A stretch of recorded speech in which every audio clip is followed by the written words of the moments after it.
The following is a conversation between Tina Rosenberg, co-founder of the Solutions Journalism Network, and Denver Frederick, host of The Business of Giving on AM 970 The Answer in New York City. In a world that can appear quite dark as we obsess about a range of societal problems in a never-ending sea of bad news, it is like a cylinder of light moving across that sea to speak with someone who is consumed with solutions and what's working.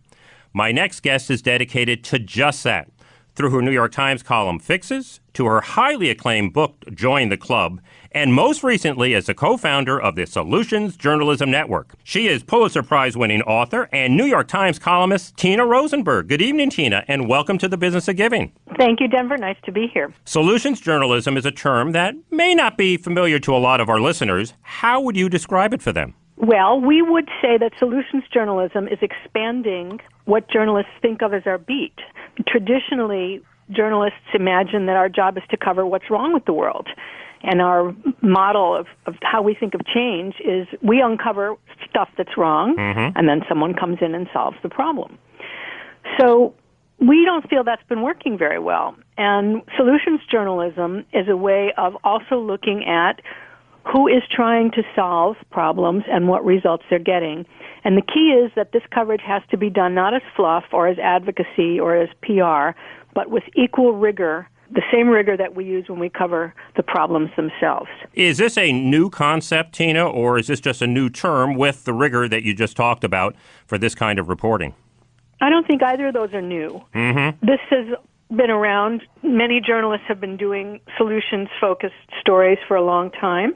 I think what's new is that our organization has put a name on it, has created a system, a teachable system for doing it, has made it into something that people can think about in a category of its own. For example, a reporter, when you start working on a new subject, you can ask yourself, can I possibly use a solutions angle on this? And that's not something that would have occurred before. Right. You know, I think most everybody would agree that we are simply overwhelmed by this never-ending stream of bad news. And I think sometimes things seem worse than they actually are because we're getting this bad news from every corner of the world now. What is the impact of all this bad news on people's psyche and how they view the world? Well, there's a lot of research on that, and it's not good. I mean, in many ways, it's not good. First of all, it depresses civic participation. It makes you want to go back to bed and pull the covers over your head and just withdraw from public life because you feel like it's hopeless. Nothing can be done. So it's bad for our democracy and for our civil society. It's bad for our individual psyches. I mean, we know that a steady diet of news about violence and corruption and incompetence does create in people depression, apathy, learned helplessness, stress, all kinds of things. And it's really bad for the news business. I mean, we are selling a product that people find painful to consume. I think anyone would tell you that that's not a good business model. Yeah. Do you think that this sea of bad news had any impact on this last election we just had? I do. I mean, people are wondering why was it that a lot of what President-elect Trump said during the election that was demonstrably false got so much traction. For example, his statements that many American cities are hellholes, that crime is at record highs, that immigrants are streaming across the border from Mexico and committing rapes and murders, that unemployment is at record highs. And none of those things are true. In fact, almost all of them are the reverse of true. Crime is at near record lows. Immigrants commit fewer crimes than native-born American citizens. But one reason that people believe it is that's what the news has been telling them. That's right. I mean, if you look at the top stories of the year, in 2015, of the 10 top stories of the year, 6 of them were about some sort of catastrophe or disaster. And people read about, they read about government incompetence and corruption. They read about terrible problems. But that's only half the reality. And journalism doesn't reflect the other half, which is that people are trying to solve these problems, and some of those responses are successful. Yeah, it is quite discouraging, and you do get a sense after looking at the news that absolutely nothing is working. And as you say, that is not the case. Well, how difficult is it to get an editor to support solutions journalism? Let's say a reporter has done a really good story about a serious problem in the community, But now they have to find a comparable situation where an intervention appears to have been very effective. This all takes time, and time is money. Is it a challenge to get editors on board? It has been less of a challenge than we expected. When we started the Solutions Journalism Network, we thought we would have a lot of pushback against the idea that a lot of established journalists would really reject it, saying, this isn't real journalism, this is fluff, this is advocacy. And we haven't found that.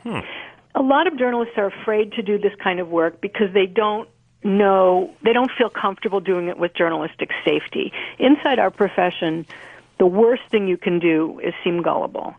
So it's a little bit ironic because this is certainly not the way the outside world sees it, but if you do a story saying there's a problem and it turns out you're wrong, that's a journalistic misdemeanor. If you do a story saying something's working and it turns out you're wrong, that's a journalistic felony inside the profession. I mean, that's the thing that everybody's afraid of.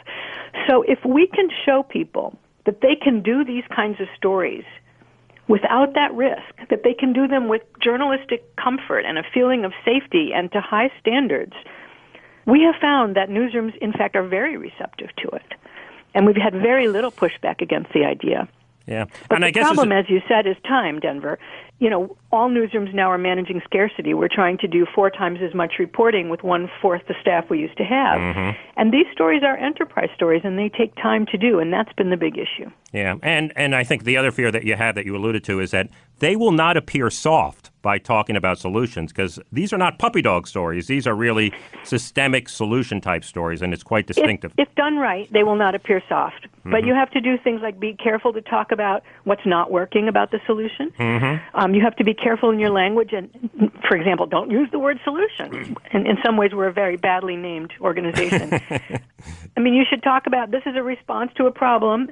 Here's what's happening on the ground. Here's the evidence of what's working and not working about it. You're not celebrating that response. You're covering it. And that's a big difference. It sure is. Well, one of your first forays, Tina, into solutions journalism was about, 15 years or so ago, when you did a piece on Brazil's response to the AIDS crisis for the New York Times Magazine. Tell us about that. Yeah, that was the piece that really made me realize the utility of the solutions approach. I had been working for the Times Magazine, and I pitched my editor on a story about the price of AIDS drugs in poor countries, and the fact that in countries where the AIDS burden was the highest, there were no generic drugs, and so the prices were so high nobody could take them. Mm-hmm. So what essentially was a manageable chronic disease at that point in wealthy countries was still a death sentence in poor countries. So I thought this was a very important story, and especially important was the reason why this was occurring, which was collusion between the pharmaceutical industry and the Clinton administration to put political pressure on countries that wanted to make or buy generic drugs. And so countries that wanted to do this were put on trade watch lists. They were told you don't respect intellectual property, and their trade suffered as a result. And so countries weren't doing this. Mm-hmm. They weren't making generics. So I pitched this story to my editor, and he said no. He said it's too depressing. Mm-hmm. We can't inflict another 7,000-word article on all our readers about how everybody's going to die in Malawi. So I thought about it, and I repitched it. This time, same story, same investigation of bad behavior, but this time with a different frame. There was one country that was making generics and providing them for free to everyone who needed them, and that was Brazil. Mm-hmm. And so the story became, what was the pressure Brazil had to fend off, and how did they manage to do it? And in the course of telling that, I could say everything else I wanted to do. So this was a far more successful approach, first of all, because the editor said yes, it got in the paper. You're a bottom-line woman, yes. Yeah, but also it was fresh. It was true that people knew everybody was going to die in Malawi, but they didn't know that you didn't have to die. And Brazil, people weren't dying in Brazil. It was much more empowering to readers. People didn't feel depressed after reading it. They felt empowered. We got a tremendous amount of response to it. This was before social media existed, but it's the kind of piece that would have been very widely shared. And it had a lot of impact because it took away the excuses of countries that weren't doing this and showed that the bar didn't have to be so low. I mean, it was possible to do this better. That seemed like an approach I use now all the time. Yeah. Well, talking about repitching a story, many advocates of solutions journalism maintain that reframing issues in this way can be less polarizing and actually can be a catalyst for people to engage in an issue in a more thoughtful and constructive way. Talk a little bit more about that, and how does that come to pass? Sure. I mean, one place we've seen this is in Seattle. Our first partner at the Solutions Journalism Network was the Seattle Times, a very highly respected newspaper. And they had written story after story about the many deficiencies of Seattle's public education system, and they got tired of doing that. So we helped them start a section called Education Lab, which is now in its fourth year. And EdLab runs a package of stories every month on something that's working in public education. Usually they base it in a school in Seattle, but also from around the state of Washington, and sometimes they go elsewhere to other parts of the United States. And anyone who's familiar with the issue of education knows that discussions on this issue very quickly degenerate into shouting matches about who's to blame for the mess. Is it charter schools or is it the teachers union? This is a very polarized issue to the point where it's very difficult to talk about it. But taking a focus of here's something that works, can we adopt it or can we spread it, changes the discussion. It is much more forward-looking, more future-oriented, more constructive, and less sort of, let's just dissect the mess we're in now and see who's to blame. And that, I think, is something that solutions journalism can contribute.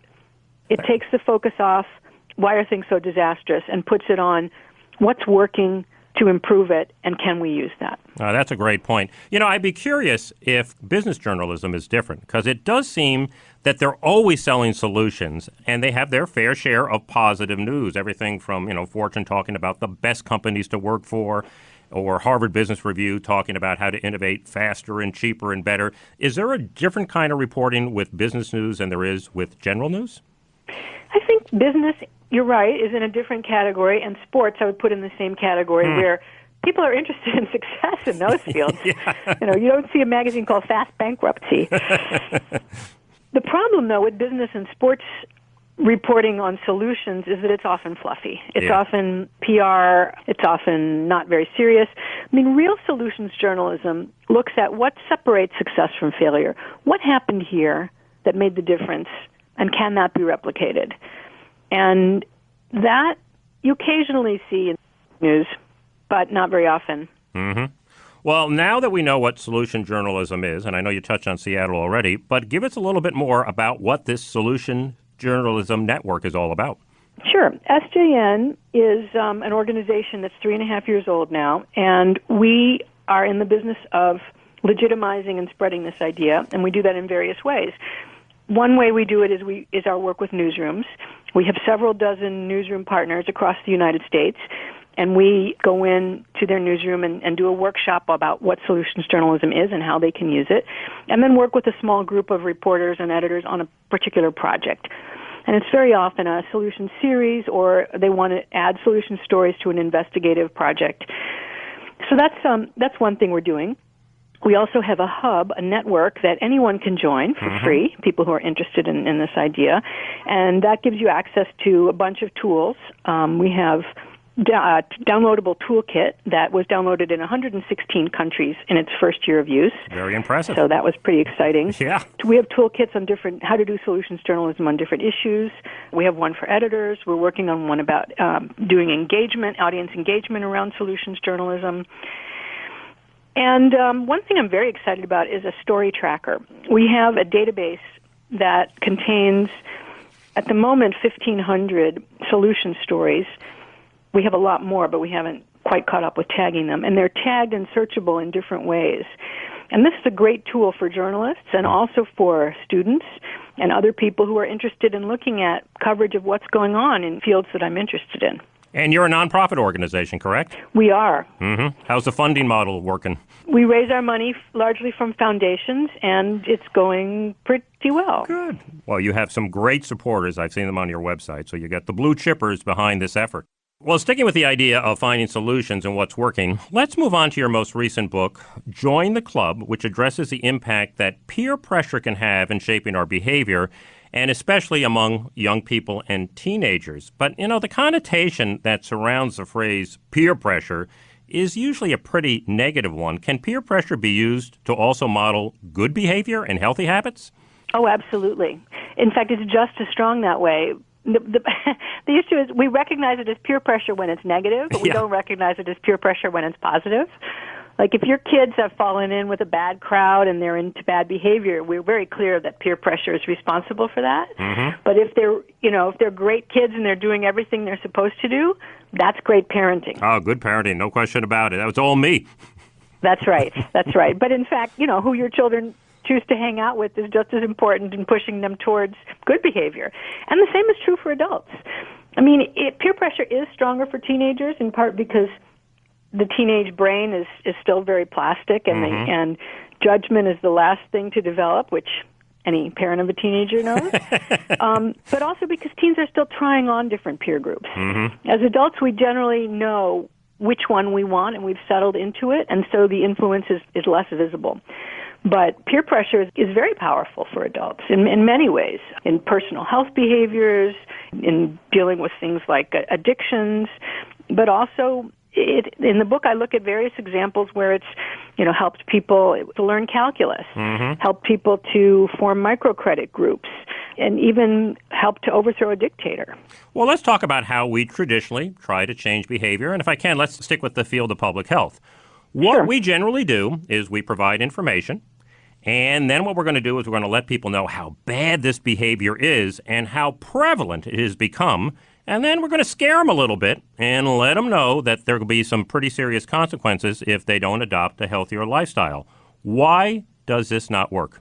It's funny because you've exactly described the normal model of trying to get people to change their health behaviors. And every single step you've described is wrong. Every single step you described is actually counterproductive. I mean, the first one is providing people with information. Information is great, but information and motivation are two completely different things. And it's very often the case that we know everything we need to know about how dangerous something is, and yet we still do it. Does anybody have any questions that smoking is bad for you? In fact, teenagers overestimate the dangers of smoking. They think it's even worse than it is. But in fact, that is an attraction for teenagers because teens smoke to rebel. So telling people information doesn't solve the problem. Scaring them can also be counterproductive because especially when we're talking about really important personal behaviors that are life or death, the more fearful people become, the more they retreat into a cocoon and say, I deny that. That does not have any effect on me. Interesting. And there's been really chilling studies. For example, in South Africa, if you ask teens in South Africa to identify behaviors that put them at risk for catching HIV, they can do that when it's other people they're talking about. But if you ask teens who have HIV whether those behaviors are risky for them, they say no. Our overwhelming need to feel safety by retreating into denial kicks in. So fear can be counterproductive. What were the other things that you mentioned? Prevalence. Right, yes. Prevalence normalizes bad behavior. If you tell people, hey, everybody's doing this, binge drinking is really, really widespread on college campuses, you're telling people your peers are binge drinkers. Yeah, well, you cited a great example from Northern Illinois University, how they tried it and how it didn't work and how they changed it. Tell us about that. That's right. Yeah, they had started with, they were trying to reduce binge drinking. So they tried a couple of typical campaigns, one of them saying how widespread it was and how dangerous it was, and those didn't work. But in the course of doing surveys to find out how widespread it was, they found something really interesting, which was that people grossly overestimated how much their peers drank. They asked people, how much do you think people drink? And then they asked people how much you drink, and the two answers were very, very different. So they decided that kids were responding to peer pressure about drinking, which of course everybody knows we do, but that peer pressure was coming from their imagination. It wasn't real binge drinking. It was their view of how much people were binge drinking, and that was incorrect. So they decided just to tell people how much their peers were drinking. So they put up posters around campus and took out ads in the school newspaper. This was, again, before social media, saying most students on campus drink moderately and giving the actual statistics. And that worked. binge drinking dropped tremendously over the next couple of years and continued to drop. And that was because they showed people that actually what your peer group endorses isn't binge drinking. It's drinking moderately. We want to be towards the norm. There's no question about that. And I think one of the more encouraging stories that have occurred in the last few years, or a decade or two, has been the reduction in teen smoking. And it was really that change of approach that you've alluded to here that started in the state of Florida that got it on the right track. Tell us how that all went down. Sure. Well, this happened in Florida at the time of the big lawsuit. Remember, just about the turn of the millennium, there was a lawsuit filed by state attorneys general against tobacco companies to recover money that the states had lost by treating smokers, spending on smokers' health care. And before that lawsuit happened in a combined way, a couple of states had sued, and Florida was one of them, and they won this pot of money. And they were going to dedicate it to preventing teen smoking. At the time, teen smoking was incredibly high. More than 36% of high school seniors smoked. It's unimaginable now that was the case, but it was. And nobody knew what to do about it. So they had tried the usual public health strategies, telling teenagers how dangerous smoking is, et cetera. But Florida got smart. They hired an ad agency that had no public health experience, but did know how to market to teens because they were experienced with marketing products, clothes and soft drinks, et cetera. And this agency, which is called Crispin, Porter, and Boguski, sat down and said, why is it that a teen starts to smoke? For a teenager, a cigarette is not a delivery system for nicotine. It's a delivery system for rebellion. It's a way of telling the adult world, you can't tell me what to do. And that's why telling people that smoking is dangerous is counterproductive. It makes teens want to smoke more. So the other thing that was coming out of the lawsuit was not just money, but also documents. There were documents that had been released about how the tobacco companies were lying about their efforts to market to teens. They were denying that they did it, but in fact they did do it. And these documents that were coming out showed that. Yeah, covering up everything for many a year. That's right. So the new strategy used that as a way to say, here's somebody you can rebel against that's even less cool than your parents. And so they made these TV ads, which teens made themselves, saying to the tobacco companies, hey, you can't manipulate us, you can't enslave us, you can't tell us what to do, we're not going to smoke. And they started clubs around the state of Florida called SWAT, Students Working Against Tobacco. SWAT was the name of a SWAT team. It was a big TV show at the time. And they held things like die-ins, and, they did a lot of they made prank phone calls. I mean, it was teen stuff. And that was very successful. Over the next 2 years, teen smoking dropped at a faster rate than it had ever dropped in history. And then this approach was adopted nationally into something called the Truth Campaign, and it was staffed by all the Florida people. And it has worked nationally. And now teen smoking has dropped from 36% to, I think, in the mid-single digits. I think we're around 6 or 7% now. Oh, that's unbelievable. It really is. It really moved the dial. Well, it is so nice to talk to somebody who is working on solutions for a change. If listeners, Tina, want to get a taste of solutions journalism, stories that suggest solutions to some of society's most vexing problems, where can they go to get a little sample of it? Well, I would suggest going to the Story Tracker, which the website is storytracker.solutionsjournalism.org. I'll repeat that, storytracker.solutionsjournalism.org. And I think you have to sign up for the hub first, but that's free and it takes 5 minutes. And you can search for solutions stories on any subject, in any place, by any journalist, on any platform. So you can find stories that are of interest to you.